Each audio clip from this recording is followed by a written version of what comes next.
صدام حسين كان واحد من أكثر الشخصيات اللي عندها تاريخ غريب. اليوم راح تسمع مجموعة معلومات عن صدام حسين. هاي المعلومات مختلفة عن كل شيء سمعته سابقا عن صدام في حياتك، وكل ما مشينا في الفيديو أكثر كل ما المعلومات صارت غريبة وصادمة أكثر بكثير. يعني في البداية ممكن تكون بتعرف جزء من المعلومات، لكن في الأخير صدقني راح تنصدم بكل معنى الكلمة. معكم مستر نيو في فيديو جديد، وقبل ما نبدأ تأكد انك مشترك في القناة وفعل جرس التنبيهات علشان كل الفيديوهات اللي جاي توصلك.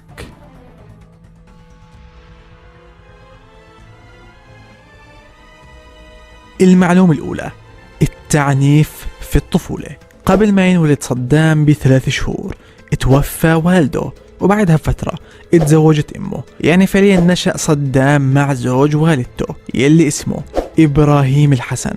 إبراهيم كان فقير وكان يشتغل بواب لمدرسة من المدارس. بحسب المقربين من صدام فزوج والدته كان قاسي عليه بكل معنى الكلمة، وكان يجبره انه يتعلم الشغل من وقت ما كان طفل، وكان يضربه ويعنفه ويؤذيه معنويا كثير. ومش بس هيك، لا كمان منعه يدخل المدرسة. لكن لما صار عمر صدام 10 سنوات انتقل للحياة مع خاله خير الله طلفاح. المعلومة الثانية: كان يبيع البطيخ. هاي المعلومة لها علاقة كبيرة بالمعلومة الأولى، وهي برضو عن طفولة صدام حسين.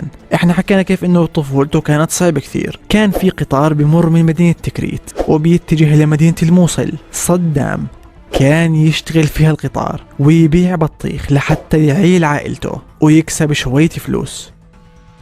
المعلومة الثالثة: فترة الحكم. حكم صدام 23 سنة و9 شهور، وتعتبر هاي أطول فترة حكم في تاريخ العراق الحديث، ورقم 17 من بين الزعماء العرب في العصر الحديث. حاول يقتل الرئيس العراقي في سنة 1959. رئيس العراق كان شخص اسمه عبد الكريم قاسم، ووقتها صدام حسين كان من ضمن فريق هدفهم انهم يغتالوا الرئيس. وفعلا في تاريخ 7 أكتوبر من سنة 1959 بعد الظهر كانت سيارة عبد الكريم قاسم في الشارع، وفريق الاغتيال كان جاهز للعملية. لكن فجأة صدام استعجل وفتح الرشاش تبعه قبل الموعد المحدد. هالإشي خرب الخطة كلها، ونجا عبد الكريم قاسم وأصيب صدام في قدمه، لكنه قدر انه يهرب وما انمسك. المعلومة الخامسة: حكينا كيف انه صدام ظهر في محاولة الاغتيال، ومن وقتها صار واحد من اهم الشخصيات السياسية في العراق، وصار شخص مطلوب من الشرطة. في شهر 10 سنة 1964 طبعا عبد الكريم قاسم كان متوفي. القوات الحكومية طوقت بيت صدام واعتقلته وتم سجنه، وهالاشي صار في عهد الرئيس عبد السلام عارف. لكن بعد 2 سنين قدر صدام انه يهرب من السجن. المعلومة رقم 6: علاقة صدام حسين بأمريكا. هسا اشي اكيد انه في اخر سنوات حكم صدام علاقته مع امريكا كانت سيئة كثير، لكن فعليا البداية كانت مختلفة. مثلا سنة 1979 استلم صدام الحكم. مدينة ديترويت في أمريكا قدمت هدية لصدام، وهي مفتاح المدينة اللي يعتبر أعلى نوع من الاحترام والتقدير في هاي المدينة. وبنفس الوقت كان صدام يتبرع للكنائس الأمريكية بمبالغ كبيرة، مرات بتوصل ل$250,000. وبرضو أمريكا كانت تدعم صدام في الأسلحة أثناء الحرب مع إيران يلي استمرت ما بين 1980 حتى 1988. المعلومة رقم 7: لما تسأل واحد أمريكي مثلا إيش هو سبب احتلال العراق يلي تم في سنة 2003، راح يحكي لك لأنه صدام كان عنده أسلحة خطيرة ومدمرة إلى آخره من الكلام اللي بصراحة كلام فاضي. السبب الحقيقي والرئيسي لإسقاط صدام في 2003 هو إنه في سنة 2000 قرر إنه يبيع النفط العراقي بعملة اليورو بدل الدولار، وهالإشي كان راح يؤدي لضعف الدولار ويهدد أمريكا اقتصاديا ولو بشكل خفيف بس المهم إنه كان راح يعمل مشكلة وأزمة اقتصادية، خصوصي إنه في دول وافقت فعلا تشتري باليورو.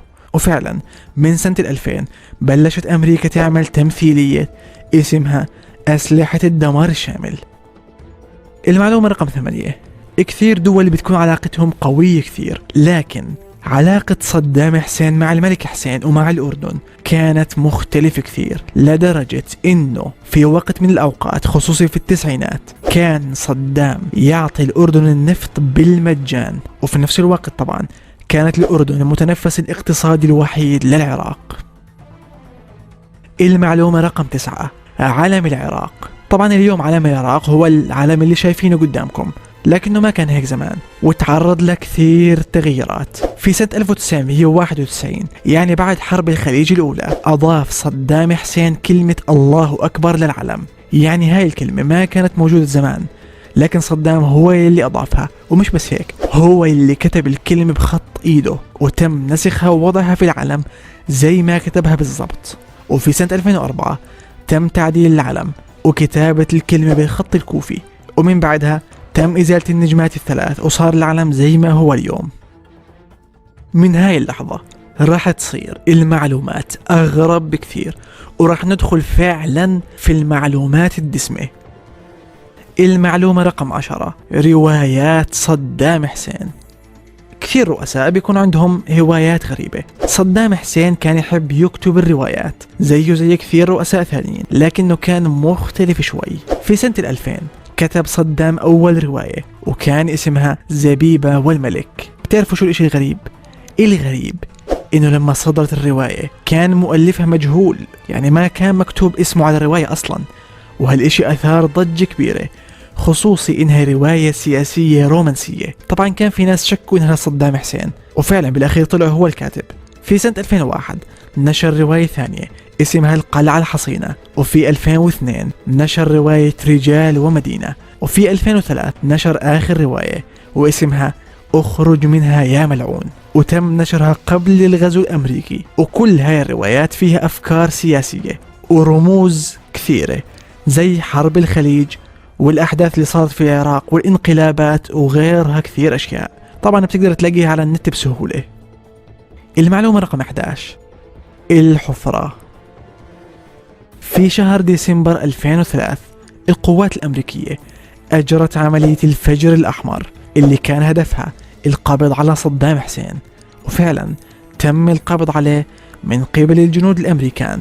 هسه الرواية الأمريكية بتحكي إنه صدام كان متخبي في حفرة، والحفرة عبارة عن بئر مهجور وكان عنده شوية أكل، وهاي هي القصة اللي أغلبية الناس صدقتها.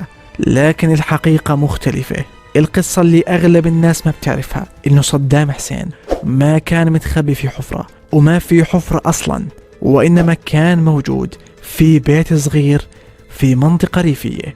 بتعرف شو المعلومة الصادمة أكثر؟ لما مسك صدام حسين القوات الأمريكية ما أعلنت الموضوع، يعني تركوه مخفي لمدة يومين، وعذبوا صدام حسين خلال هاليومين.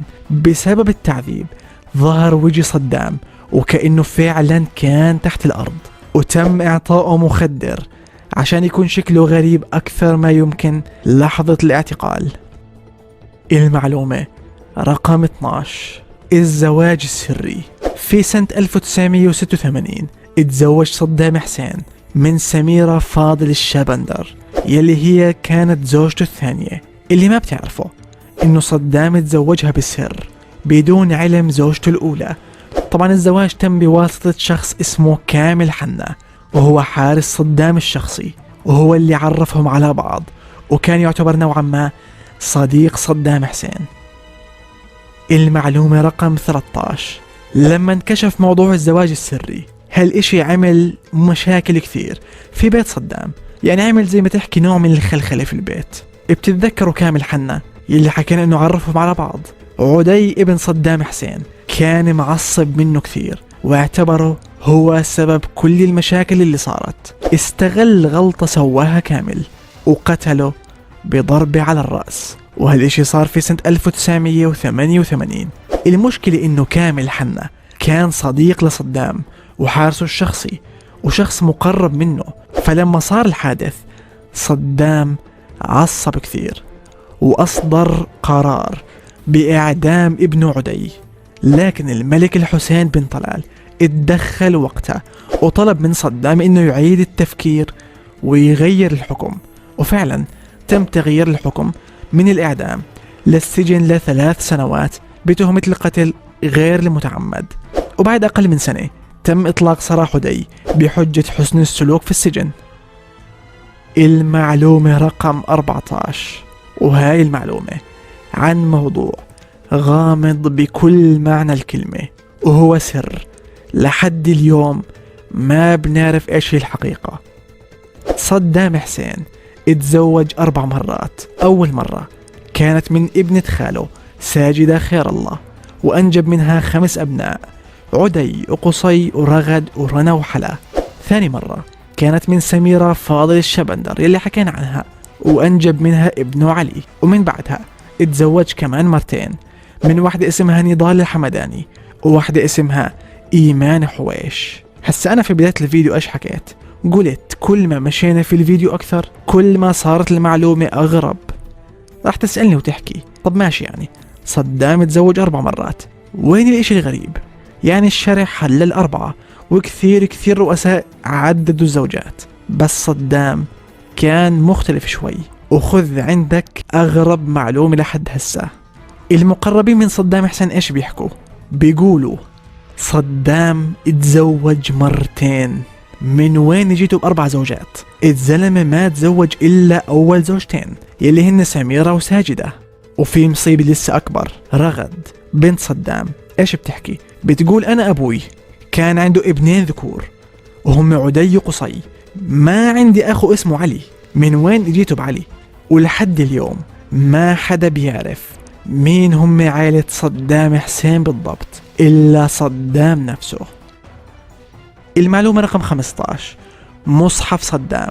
وهي هي أغرب معلومة ممكن تسمعها عن حياة صدام حسين، وأنا للأمانة في البداية ما صدقتها، لكن الظاهر إنها فعلا قصة ثابتة وحقيقية. سنة 1996 عدي الابن الكبير لصدام اتعرض لمحاولة اغتيال، لكنه نجا من المحاولة، فنذر صدام إنه يكتب المصحف بدمه. راح تحكي لي كيف يعني يكتب بدمه؟ ما فهمنا. يعني جاب خطاط معروف اسمه عباس بن شاكر البغدادي، قال له يا عباس أنا راح أرسل لك كل فترة كمية من الدم وإنت بتكتب فيها المصحف. أنا عارف إنه الموضوع ما بتصدق، بس هاي هي الحقيقة، وهيك صار فعلا. المصحف تم إنجازه في سنة 2000 واستغرق 2 سنين من الشغل. خلال هاي السنتين أرسل صدام 27 لتر من الدم، وتم خلط الدم مع مواد كيميائية عشان يتخفف ويصير صالح للكتابة. بالمناسبة طبيا يعتبر مش منيح إنه الإنسان يتبرع بأكثر من 6 لتر في 2 سنين، لكن صدام تبرع ب27 لتر. المعلومة رقم 16 وآخر معلومة معاي اليوم، وهي بصراحة معلومة غامضة كثير وما لها علاقة بحياة صدام، وإنما هي عن جثة صدام حسين. الآن لما تم إعدام صدام وتسليم جثته لأهله، الدفن تم بسرعة. في سنة 2014 تم تفجير القبر بعد دخول تنظيم الدولة. مش هون الصدمة، خذ عندك أقوى وأغرب معلومة في الفيديو كله، وهي إنه بعد وفاة صدام ودفنه إجا شخص مجهول الهوية وأخرج جثة صدام من القبر. الشهود بيحكوا ما بنعرف إيش عمل بالجثة، لكنه غالبا عمل فيها العمايل. ومش بس هيك، بيقولوا كمان ما بنعرف أصلا إذا الجثة رجعت مكانها ولا لا، يمكن لساتها مع الشخص والله أعلم وين دفنها. ولحد اليوم ما حدا بيعرف وين الجثة. وبنكون هيك خلصنا الفيديو. إذا عجبك ما تنسى تحط لايك وتشترك في القناة، والسلام عليكم.